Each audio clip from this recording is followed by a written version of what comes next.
아마샤가 왕위에 오를 때 나이가 25세라 예루살렘에서 29년 동안 다스리니라. 그의 어머니의 이름은 여호앗다니요 예루살렘 사람이더라. 아마샤가 여호와께서 보시기에 정직하게 행하기는 하였으나 온전한 마음으로 행하지 아니하였더라. 그의 나라가 굳게 섬에 그의 부왕을 죽인 신하들을 죽였으나 그들의 자녀들은 죽이지 아니하였으니 이는 모세의 율법책에 기록된 대로 함이라. 곧 여호와께서 명령하여 이르시기를 자녀로 말미암아 아버지를 죽이지 말 것이요 아버지로 말미암아 자녀를 죽이지 말 것이라.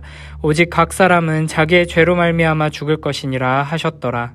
아마샤가 유다 사람들을 모으고 그 여러 족속을 따라 천부장들과 백부장들을 세우되 유다와 베냐민을 함께 그리하고 20세 이상으로 계수하여 창과 방패를 잡고 능히 전장에 나갈 만한 자 30만 명을 얻고 또 은 100달란트로 이스라엘 나라에서 큰 용사 10만 명을 고용하였더니 어떤 하나님의 사람이 아마샤에게 나아와서 이르되 왕이여 이스라엘 군대를 왕과 함께 가게 하지 마옵소서. 여호와께서는 이스라엘 곧 온 에브라임 자손과 함께하지 아니하시나니 왕이 만일 가시거든 힘써 싸우소서. 하나님이 왕을 적군 앞에 엎드러지게 하시리이다. 하나님은 능히 돕기도 하시고 능히 패하게도 하시나이다 하니 아마샤가 하나님의 사람에게 이르되 내가 100달란트를 이스라엘 군대에게 주었으니 어찌할까. 하나님의 사람이 말하되 여호와께서 능히 이보다 많은 것을 왕에게 주실 수 있나이다 하니라. 아마샤가 이에 에브라임에서 자기에게 온 군대를 나누어 그들의 고향으로 돌아가게 하였더니 그 무리가 유다 사람에게 심히 노하여 분연히 고향으로 돌아갔더라. 아마샤가 담력을 내어 그의 백성을 거느리고 소금 골짜기에 이르러 세일 자손 10,000명을 죽이고 유다 자손이 또 10,000명을 사로잡아 가지고 바위 꼭대기에 올라가서 거기서 밀쳐 내려뜨려서 그들의 온몸이 부서지게 하였더라. 아마샤가 자기와 함께 전장에 나가지 못하게 하고 들려보낸 군사들이 사마리아에서부터 베토론까지 유다 성읍들을 약탈하고 사람 3,000명을 죽이고 물건을 많이 노략하였더라.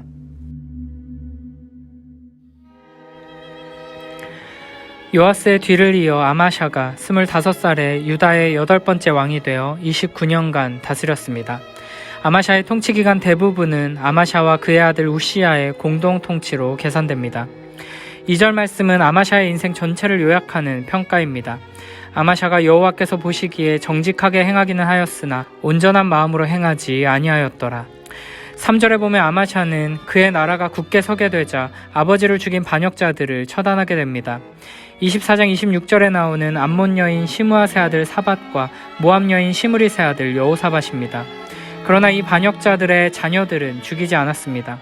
왜냐하면 하나님께서 모세의 율법책에 자녀로 말미암아 아버지를 죽이지 말 것이요 아버지로 말미암아 자녀를 죽이지 말 것이라.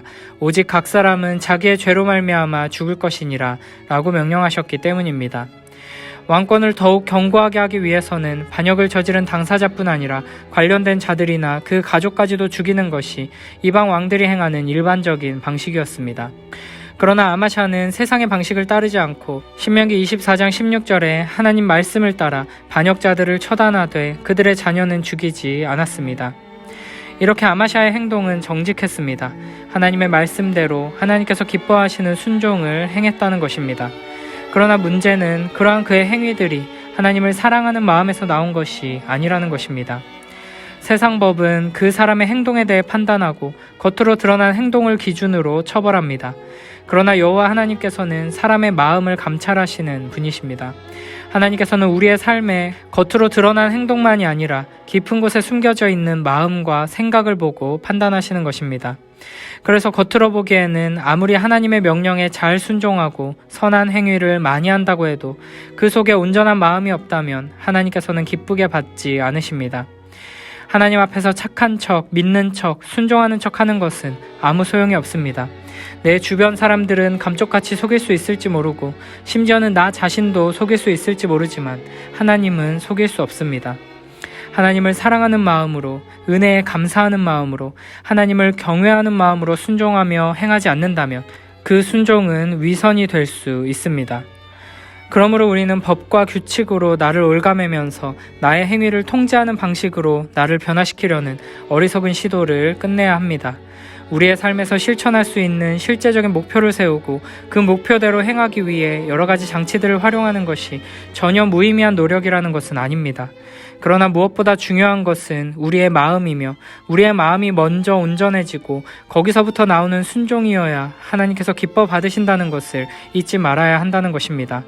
그러므로 우리가 가장 힘써야 할 부분은 우리의 겉모습보다는 우리의 마음이며 우리의 믿음입니다.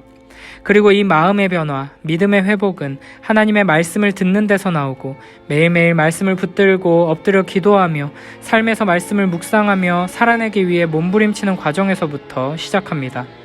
이를 기억하며 매일매일 하나님의 말씀을 붙들고 기도하기에 힘쓰는 우리 모두가 되길 축복합니다. 온전한 마음으로 정직하게 행하여 하나님께 영광 돌리는 우리 모두가 되길 축복합니다. 아마샤는 에돔과의 전쟁을 위해 유다와 베냐민 지파에서 각 족속에 따라 1000부장과 100부장을 세우고 20세 이상으로 창과 방패를 다룰 줄 아는 자 30만 명을 소집합니다. 아사의 군대가 58만, 여호사밧의 군대가 116만이었던 것을 생각하면 여호사밧 때부터 이어진 여러 전쟁으로 유다 군대의 규모가 많이 줄었음을 알 수 있습니다. 그래서 아마샤는 북이스라엘에서 힘있는 용사 10만 명을 은 100달란트를 들여 고용합니다. 아마샤가 북이스라엘에서 용병을 불러왔다는 것은 남유다가 북이스라엘의 예후의 지방과 연합했음을 의미합니다. 이에 어떤 하나님의 사람이 이렇게 말합니다. 왕이여 이스라엘 군대를 왕과 함께 가게 하지 마옵소서. 여호와께서는 이스라엘 곧 온 에브라임 자손과 함께하지 아니하시나니 왕이 만일 가시거든 힘써 싸우소서. 하나님이 왕을 적군 앞에 엎드러지게 하시리이다. 하나님은 능히 돕기도 하시고 능히 패하게도 하시나이다. 선지자는 아마샤가 북이스라엘과 연합한 것에 대해 책망합니다. 하나님께서 에브라임 자손 곧 북이스라엘과 함께하지 않으시기 때문에 그 군대와 함께 가면 안 된다고 말합니다. 이는 북이스라엘이 아합 왕조의 몰락 이후에도 예후 왕조 아래에서 여전히 우상 숭배와 악을 행하고 있었기 때문입니다. 예후는 하나님의 명령에 따라 아합 집안을 진멸시켰고 바알 숭배자와 우상과 산당들을 없앰으로써 이스라엘에서 바알 숭배를 진압했습니다. 그러나 예후로부터 시작하여 그의 아들 여호아스와 그 아들 요아스까지 모두 여로보암의 금송아지 숭배를 쫓았고 하나님의 율법을 전심으로 행하지 않았습니다. 그래서 하나님께서는 유다가 이런 북이스라엘에게 악한 영향을 받지 않도록 하기 위해 그들과 연합하지 못하게 하시는 것입니다. 또한 선지자는 왕이 하나님의 능력을 신뢰하지 않았음을 지적합니다.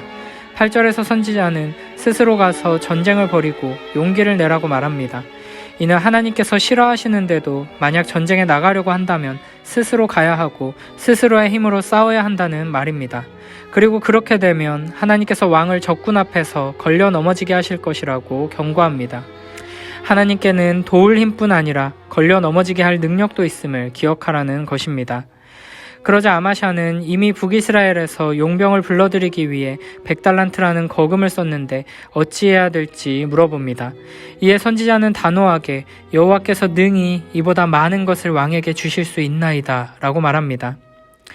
우리가 하나님의 뜻에서 벗어나 잘못된 길로 갈 때 하나님께서는 우리에게 돌이켜 회개할 기회를 주시기 위해 하나님의 말씀을 듣게 하십니다. 하나님의 말씀이 우리의 죄를 드러내고 악행을 지적할 때 우리는 하나님의 말씀을 귀 기울여 듣고 그 즉시 순종해야 합니다. 잘못된 길에서 즉시 돌이켜 하나님께로 나아가야 합니다. 때로는 그동안에 잘못된 길로 나아가며 쏟은 많은 시간과 노력과 물질들을 포기해야 할 때도 있습니다. 그러나 아무리 많은 시간과 노력과 물질적인 손해를 입는다고 하더라도 하나님의 말씀에 불순종하고 악을 행하면서 얻게 되는 심판에 비하면 아무것도 아니라는 것을 알아야 합니다. 하나님께로부터 오는 심판과 저주를 당하느니 전 재산을 손해보고 평생 노력한 일을 포기하는 것이 훨씬 이득일 것입니다. 또한 우리가 아무리 큰 것을 포기하고 손해를 받더라도 하나님의 말씀대로 순종했을 때 얻게 될 은혜와 축복은 이 모든 것을 채우고도 남을 것입니다. 그러므로 우리는 하나님의 말씀이 우리를 막을 때 주저하지 말고 멈춰야 합니다. 하나님의 말씀이 우리에게 포기해라, 내려놔라, 돌아가라고 명하실 때 믿음으로 결단하고 즉시 순종해야 합니다. 우리의 삶의 성공과 실패를 결정하는 유일한 기준은 하나님과 동행하느냐 아니냐 뿐입니다. 아무리 많이 노력하고 많은 돈과 시간을 투자했어도 하나님의 말씀을 따라 하나님과 함께 가지 않았다면 결국에는 아무것도 얻지 못할 것이고 반대로 지금까지 투자한 모든 것을 포기하고 버렸어도 하나님의 말씀에 순종해 주님과 함께 동행한다면 결국에는 모든 것을 얻게 될 것입니다. 선지자의 권고와 경고를 듣고 아마샤는 마음을 돌려 하나님의 명령을 따랐고 승리를 얻었습니다. 그는 에브라임 군인들을 돌려보내고 유다 군인들만 데리고 소금 골짜기에 가서 세일 자손 10,000명을 치고 세일을 손에 넣었습니다. 또한 생존한 사람 10,000명을 추가로 사로잡아 그들을 바위 꼭대기에 데리고 가서 그 아래로 던져 죽였습니다. 12절에서 적군 모두가 산산이 부서졌음을 언급한 것은 역사적으로 에돔이 유다에게 저지른 악과 폭력에 대한 하나님의 심판이 임했음을 나타내는 것입니다.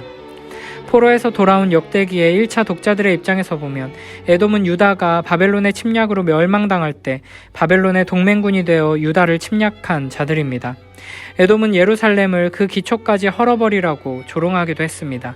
그래서 이스라엘은 에돔 사람이나 바벨론의 어린아이들을 바위에 메어치는 자가 복되도다 라고 할 정도로 그들을 향한 증오가 컸습니다.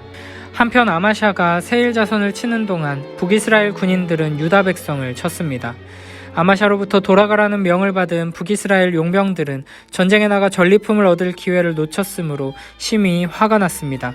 그래서 그들은 사마리아부터 베토론까지 유다 성읍을 약탈하고 유다인 3,000명을 죽이고 물건을 탈취했습니다. 이런 행동은 그들이 절대 연합해서는 안 되는 악한 자들임을 스스로 증명하는 것이었습니다. 이렇게 폭력적이고 악한 이스라엘을 하나님께서 미워하시고 유다로 하여금 함께하지 못하게 하시는 것은 너무나 당연한 일입니다. 아마샤는 여호와께서 보시기에 정직하게 행하기는 했지만 온전한 마음으로 행하지는 않은 사람이었습니다.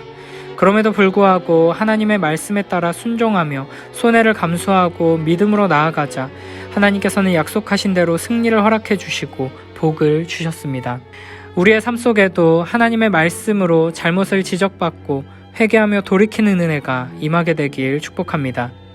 큰 손해가 무섭고 아까워 하나님께 돌아가지 못하는 어리석은 자들이 되지 않고 믿음으로 용감하게 모든 것을 버리고 주님을 따르는 복된 우리 모두가 되길 축복합니다. 그렇게 믿음으로 순종할 때 하나님께서는 우리에게 놀라운 승리를 허락해 주실 것입니다.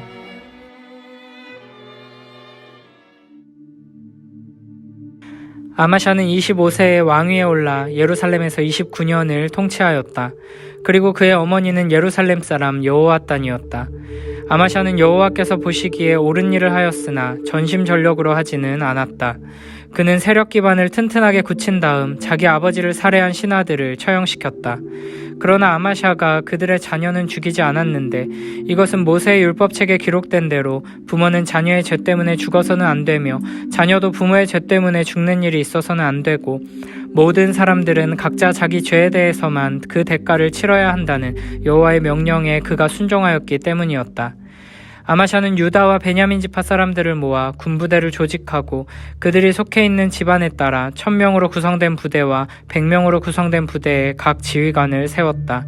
그리고 인원을 점검한 결과 총 병력은 30만 명이었다. 이들은 모두 20세 이상의 사람들로 창과 칼을 능숙하게 쓸 수 있는 잘 훈련된 군인들이었다. 또 아마샤는 은 3,400kg으로 이스라엘군 10만 명도 고용하였다. 그러나 이때 한 예언자가 왕에게 와서 이렇게 말하였다. 왕이시여, 이 이스라엘군을 데리고 가지 마십시오. 여호와께서는 에브라임 사람들과 함께 하시지 않습니다. 만일 왕이 저들과 함께 출전하시면 아무리 잘 싸워도 왕은 패할 것입니다. 하나님에게는 도우실 능력도 있고 패하게 하실 능력도 있기 때문입니다. 이때 아마샤가 물었다. 하지만 내가 은 3,400kg을 이미 주었는데 이 일을 어떻게 하면 좋겠소? 그러자 그 예언자는 여호와께서 이보다 더 많은 것을 왕에게 주실 수 있습니다 하고 대답하였다. 그래서 아마샤가 에브라임에서 온 이스라엘군을 돌려보내자 그들은 유다 사람들을 증오하며 고향으로 돌아갔다. 아마샤는 용기를 내어 병력을 이끌고 소금 골짜기로 가서 에돔군 10,000명을 죽이고 또 10,000명은 생포하여 높은 절벽으로 끌고 가 거기서 밀어뜨려 몸이 박살나게 하였다. 한편 아마샤가 자기와 함께 출전하지 못하도록 돌려보낸 이스라엘군이 사마리아와 베토론 사이에 있는 유다 성들을 기습하여 3,000명을 죽이고 많은 물건을 약탈해 갔다.